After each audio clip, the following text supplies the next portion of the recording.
नमस्कार शेतकरी मित्रांनो. कांदा पिकामध्ये विद्रव्य खताचा वापर करत असताना काही खबरदारी घेणं गरजेचं असतं.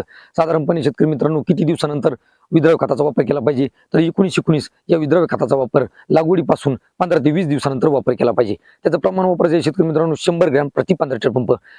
त्यानंतरच त्याचा उपयोग त्या ठिकाणी दिसून येत असतो. त्याचा फायदा काय होतो 19-19चा? तर तुमची ग्रीनरी वाढते, त्याचबरोबर हाईट वाढते आणि NPKचा संतुलित पुरवठा होत असतो. शेतकरी मित्रांनो 1261 या खताचा वापर करत असताना तो कधी वापरायचा हे खूप महत्वाचा आहे. 1261 लवकर देता कामा नये. त्याचा योग्य कालावधी आहे 35 ते 40 दिवसानंतरच 1261 वापर केला पाहिजे. 1261 मुळे फुटवे वाढतात, त्याचबरोबर मुळांची चांगली वाढ होते. स्फुरदचा पुरवठा होऊन कांद्याच्या उत्पादनामध्ये वाढ होण्यास मदत होत असते. शेतकरी मित्रांनो त्याच्यामुळे कांद्याचा साईज वाढण्यास सुद्धा मदत होते. म्हणजे कांदा भरायला सुरुवात त्या ठिकाणी 1261 मुळे होत असते. शेतकरी मित्रांनो 13-045 वापर केव्हा करायचा आहे?